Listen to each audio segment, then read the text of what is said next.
In life, two things are certain. One is death, the other is taxes. Okay, so today we'll be studying one such tax, that is capital gains tax. So basically anything and everything which is there, which you buy, sell, earn, make profit of, interest, it gets taxed.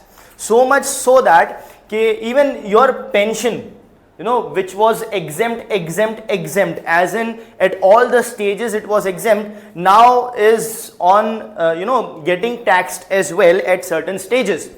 So again, taxes are certain. So let's today start discussing about the capital gains tax. Very important for your examination, these kind of terms, these kind of taxes, because these are not the usual income tax which we already know about. Okay, so let's get started. Capital gains tax. Let's start with an MCQ first.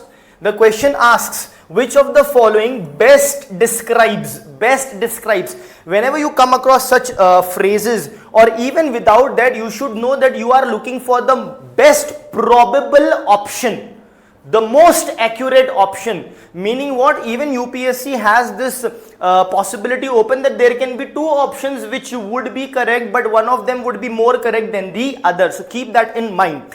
Having said that, let's look at it. Which of the following best describes capital gains tax? Option A is tax on dividends received from corporate bonds. So dividends received from corporate bonds. So this is one option. Let's see. Tax on profit from sale of capital assets. So if the term is capital gains tax, the gain has to come from what? From a capital. It has to come from a capital. Then when it is taxed, that should be a capital gains tax. So far, this option looks the most appropriate so far. Let's move ahead. The tax on interest received from bank fixed deposit. From bank's fixed deposit. It's a deposit. Is it a capital asset? Again, it is generating revenue for you, but is it a capital asset as such?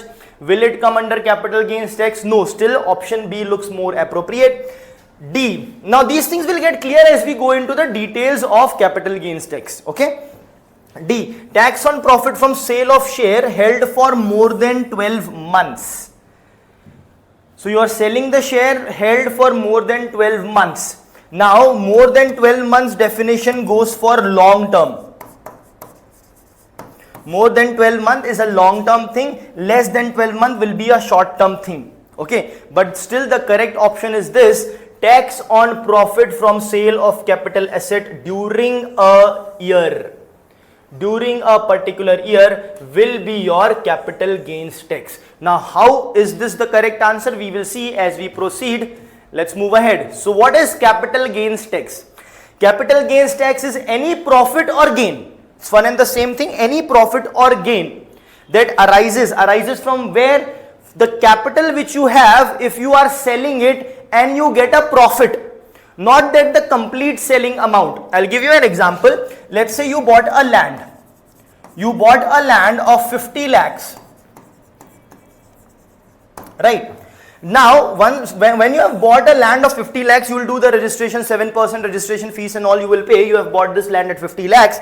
Now, if you are selling this land, let's say you sell it after 6 months or any number of years or months for 50 lakhs only.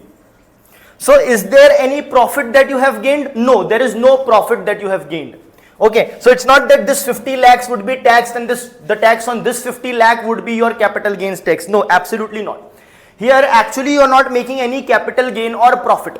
When will you make any capital gain or profit? When you sell this land at an amount greater than 50 lakhs.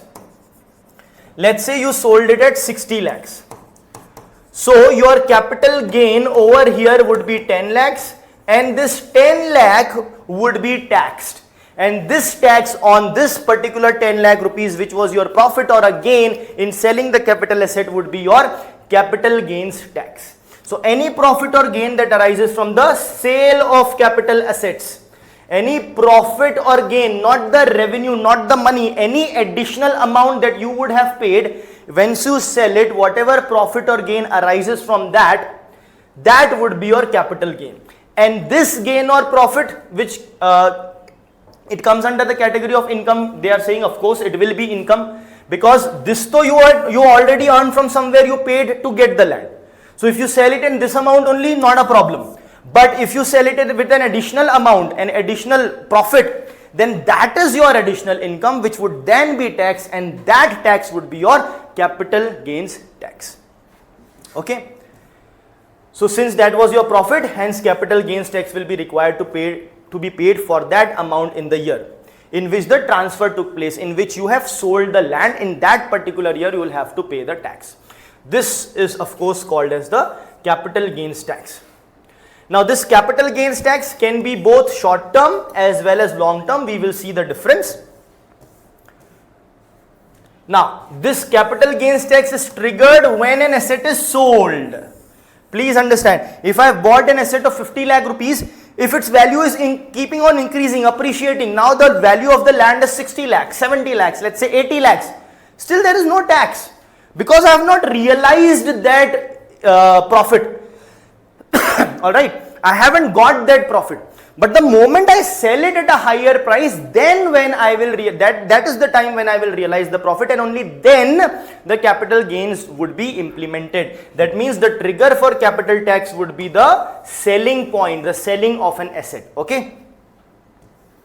Now again, if you have to clear it, if you have shares, it keeps on appreciating, the value keeps on increasing, but you will not be taxed unless and until you sell it off. Once you sell it off, then whatever the profit you make, that would be your capital gains tax. Now, capital gains tax are imposed on capital assets. So what are the capital assets for the definition of capital gains tax? Land, building, house property, vehicle, patents, trademarks, all these things. How do you identify whether it's a capital or not? A capital can keep generating revenue for you. So anything which can keep generating revenue for you is a capital. You can have a building, have a flat. The flat can keep generating rent for you. Now, if you are not giving it on rent for anyone, to anyone, doesn't mean it's not capital. It has the possibility, the potential to generate revenue, then it is a capital asset. Okay. So leasehold rights, machinery, jewelry, all those things can generate revenue for you and are the capital assets. Also having rights in certain companies, it also comes under the capital asset. Now, one differentiation with respect to inherited property. Okay, the thing with inherited property is, if you inherit a property, if you inherit a land, if you inherit a building, actually it's a very contradictory statement which they have given here, because they are saying if there is an if you have inherited a property, you don't have to pay the tax. Okay, because that property has been inherited, so you don't pay the capital gains tax. Let's say your grandfather's property has come in your name, you don't have to pay any taxes. But the moment you sell it, you will have to pay the capital gains tax. So it's almost the same thing. It is just that once it's coming from your grandfather to you, then there is no payment of capital gains tax, because your grandfather, for example, or grandmother, for example, is transferring that, gifting you that, you are inheriting. They are not selling it to you. If they would have sold it to you and earned some profit, they would have been undergone capital gains tax, but they are not selling, they are transferring it to you, gifting it to you, you are inheriting. So there is no sale that has taken place. So no one has got the profit, you have just got the property. But if you later on sell it and get profit on it, that would be taxed under capital gains tax. Okay, so this says that only capital gains are not applicable to an inherited property, as there is no sale. There is no sale, there is just transfer of ownership. Correct? Now coming on to types of capital gains tax, it can be either short term or long term. What is a long term capital gains tax? It is levied on the profits from the sale of assets held for more than a year. This is important. This is long term. Long term means more than a year. more than a year equals long term. The rates are, see, it can be 0% also, 15 and or 20%. If the income earned from it is very less, it will not be taxed at all, but then later on of the income, the profit gain is more and more, it will be taxed at 15 or 20% depending upon the tax bracket. So what will be short term? Applied to assets held for 1 year or less. Long term is more than 1 year, not equal to or more than. Long term is more than 1 year, short term is less than equal to 1 year. So short term would be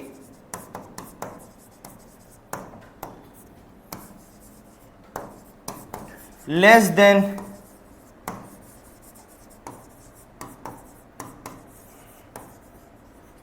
or equal to 1 year. Alright, so these are your short term capital gains tax. Now net capital gains. What is net capital gains? Again a concept related to capital gains. Okay. What happens is, it is not necessary that every time you make a profit. So what happens, let's say you bought land A and land B. You bought land A at 50 lakhs, you bought land B at 60 lakhs. This land appreciated and you sold it at 70 lakhs.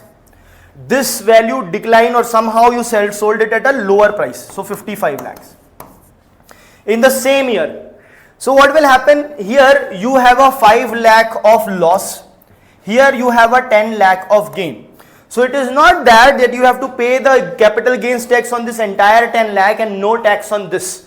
What you would be doing is, your net capital gain would be calculated. So net capital gain will be the plus 10 lakhs which you got as profit and the minus 5 lakh which you had a loss on. So your net capital gain here would be 5 lakhs and the capital gains tax would be implemented only on the 5 lakhs. So what you can do, if you are making any losses, you can adjust, reduce those losses from the gains you have made to come to a net point. That is what this point is saying. Capital gains can be reduced by deducting the capital asset losses which occur when a taxable asset is sold for less than the original. So loss has occurred. Why the loss has occurred? Because it is sold at the price less than the original price, hence the losses have occurred. Since this losses has occurred, this 5 lakh can be reduced from the 10 lakh of profit that you have made, and the net, which is the net capital gain, can then be taxed, and that would be your net capital gains, and this net capital gains would be taxed for you. Alright, so this is the concept of capital gains tax. We have seen short term, long term, we have also seen what is a capital, we have also seen an important concept of net capital gains. Very important for your prelims examination. Alright, all the best, study well.